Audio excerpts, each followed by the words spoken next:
कि इस भारत के प्रत्येक शहर में, प्रत्येक गांव में मदरसे हैं, मस्जिदें हैं, लेकिन इस भारत के प्रत्येक शहर में गुरुकुल नहीं है। सनातन राष्ट्र यदि हमें बनाना है तो केवल सनातन राजा हो जाने से सनातन राष्ट्र नहीं बनेगा। आज राजा है, कल नहीं होगा। जब हमारी शिक्षा व्यवस्था में गीता होगी, जब हमारी शिक्षा व्यवस्था में महाभारत होगी, जब हमारी शिक्षा व्यवस्था में रामायण होगी, मनुस्मृति होगी, ऋग्वेद, यजुर्वेद, सामवेद, अथर्ववेद जैसे वैज्ञानिक ग्रंथ होंगे। हमारी जो गुरुकुल परंपरा को लेकर के सोचा, गुरुकुल मतलब कोई पंडित, कोई पुजारी, कोई पुरोहित, कोई ब्राह्मण नहीं। गुरुकुल मतलब वैज्ञानिक, गुरुकुल मतलब चिकित्सक, गुरुकुल मतलब एक योद्धा, गुरुकुल मतलब हर विषय। दोस्तों नमस्कार। आज हम बात करेंगे सनातन, और सनातन के बाद जो शब्द जो मजबूती है वो अलग होती है, परंतु इसके पीछे जो भ्रामक प्रचार है उसको किया जाता है। आज इस विशेष चर्चा पे हमारे साथ गौतम खट्टर और मीनाक्षी जी हैं, और जो पूरी तरह से हर एक सवाल पर वो पूरा प्रकाश डालेंगे। आखिरकार सबसे बड़ा मुद्दा जो आज देश के अंदर चलता है, चाहे युवा हो या बुजुर्ग हो, वो सिर्फ एक बात कहता है कि हिंदू राष्ट्र हमारा भारत कब बनेगा। आखिरकार ऐसी हिंदू राष्ट्र की क्या जरूरत है? सर, आपका हमारे चैनल पर बहुत बहुत स्वागत है। धन्यवाद, बहुत बहुत आभार। गौतम जी, आज सवाल सबसे बड़ा यही है कि हिंदू राष्ट्र, हमने तो ये पढ़ा और सुना कि जिस देश का राजा हिंदू है वो हिंदू राष्ट्र कहलाया जाता है। आखिरकार हिंदू राष्ट्र की जरूरत क्या पड़ी? देखिए, सनातन राष्ट्र की ज़रूरत ये है कि आज भारत में हम कह तो देते हैं बहुत सरलता से कि हमारा राजा, हमारा प्रधान एक हिंदू है, परंतु आप यदि ज़मीनी स्तर पर देखें, यदि आप गांव-गांव जाएं, आप शहर शहर भ्रमण करें, तो आप पाएंगे कि इस भारत के प्रत्येक शहर में, प्रत्येक गांव में मदरसे हैं, मस्जिदें हैं, लेकिन इस भारत के प्रत्येक शहर में गुरुकुल नहीं है। गुरुकुल 1% है और मदरसे 90% हैं। जिस भारत में हर शहर में, हर कदम पर, हर चप्पे चप्पे पर मदरसे होंगे, हर चप्पे चप्पे पर हदीसों का, कुरान का और मोहम्मद साहब का अध्ययन स्वाध्याय कराया जाएगा, उस देश में आप ये कैसे कह सकते हैं कि सनातन राष्ट्र है? सनातन राष्ट्र यदि हमें बनाना है तो केवल सनातन राजा हो जाने से सनातन राष्ट्र नहीं बनेगा। आज राजा है, कल नहीं होगा। ज़मीन में खोखलापन नहीं होना चाहिए। आपकी सरकार आई, आपने दीवारों पर भगवा रंग पुतवा दिया, क्या इससे मात्र आप हिंदू राष्ट्र की परिकल्पना कर लेंगे? आपने भगवा रंग पुतवा दिया, कल वो आएंगे वो हरा पुतवा देंगे। कल कोई वामपंथी राजा बनेगा, वो लाल पुतवा देगा।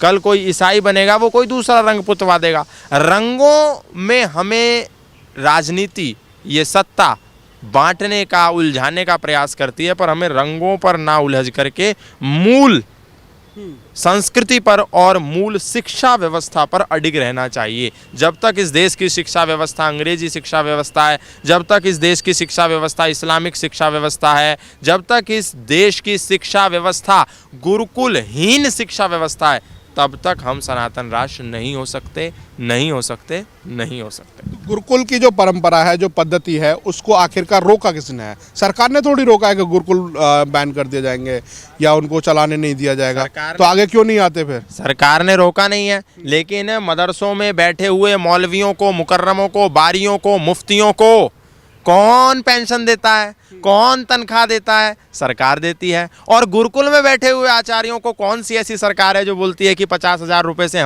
50,000 रुपये सरकार की तरफ से आप ये भत्ता लीजिए, 50,000 रुपये हम आचार्य को रिटायर होने के बाद इतना पेंशन देंगे।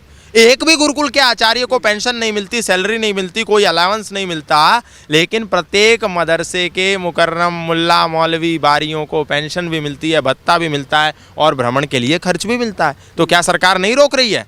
पिछले 10 सालों में इस सरकार ने कितने गुरुकुलों का उद्घाटन किया और कितने मदरसों का किया? आप आकलन निकालो। मदरसे कितने खुले इस सरकार में और गुरुकुल कितने खुले, इससे आपको पता चल जाएगा कि सरकार इस्लामिक राष्ट्र की ओर आगे बढ़ रही है या सनातन राष्ट्र की ओर आगे। गुरुकुल खुल जाएंगे, क्या उससे सनातन और मजबूत हो जाएगा? बिल्कुल मजबूत होगा। जब हमारी शिक्षा व्यवस्था में गीता होगी, जब हमारी शिक्षा व्यवस्था में महाभारत होगी, जब हमारी शिक्षा व्यवस्था में रामायण होगी, मनुस्मृति होगी, ऋग्वेद, यजुर्वेद, सामवेद, अथर्ववेद जैसे वैज्ञानिक ग्रंथ होंगे। गुरुकुल का मतलब ये नहीं है कि ओम विश्वानि देव सवितर दुरितानि परासुआ यद भद्रम तन्नासुआ स्वाहा, बस हो गया गुरुकुल। नहीं, ये तो एक गुरुकुल की दिनचर्या का एक छोटा सा अंग है।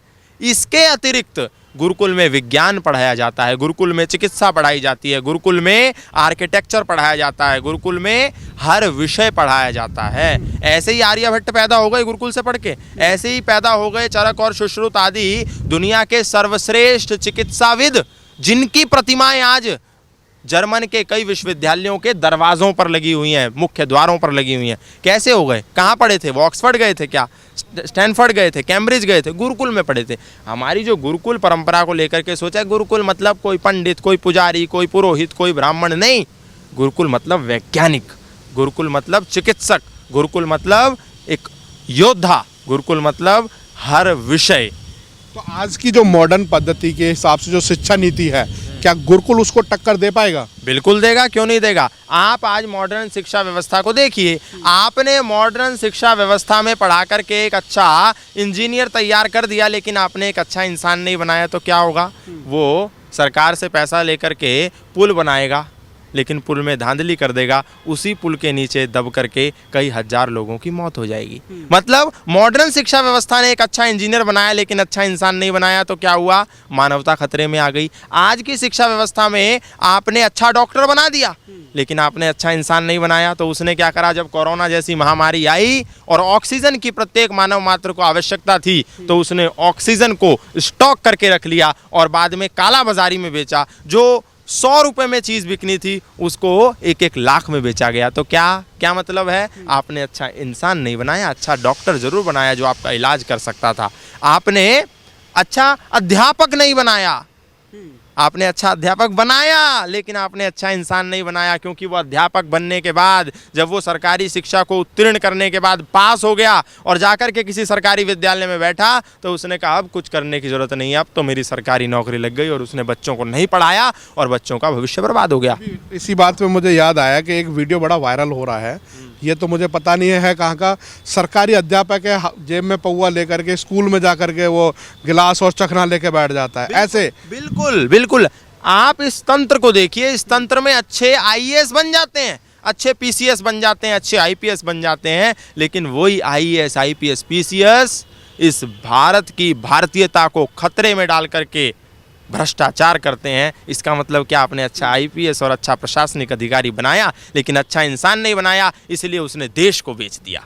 आपने अच्छा डॉक्टर नहीं बनाया, उसने आपकी किडनी को बेच दिया। आपने अच्छा टीचर नहीं बनाया, उसने आपकी शिक्षा को बेच दिया। तो ऐसे लोग नहीं बनाने। गुरुकुल में पढ़ने वाला कभी भ्रष्टाचारी नहीं हो सकता। गुरुकुल में पढ़ने वाला और पढ़ाने वाला कभी भी आपको ठग नहीं सकता। और आज आप देखो, कोटा में इतने सारे लोग, आप तो खबर चलाते हैं, प्रतिदिन कितने बच्चे आत्महत्या कर रहे हैं। लगातार आत्महत्या करने वालों की संख्या बढ़ती चली जा रही है, आसमान चूम रही है। लेकिन कभी आपने कभी सुना कि किसी गुरुकुल के ब्रह्मचारी ने आत्महत्या कर ली? नहीं, गुरुकुल का ब्रह्मचारी कभी आत्महत्या नहीं करता। गुरुकुल का ब्रह्मचारी कभी स्ट्रेस, एंजाइटी, डिप्रेशन, अवसाद, तनाव का शिकार नहीं होता, उसको मानसिक रोग नहीं होते। तो अच्छा इंसान बनना जरूरी है और अच्छा व्यवसाय होना भी जरूरी है, अच्छे प्रोफेशन में होना भी जरूरी है। गुरुकुल दोनों ही मार्गों को प्रशस्त करता है, तो सरकार को लागू करना चाहिए। भारत की निजी शिक्षा व्यवस्था को स्थापित करना चाहिए।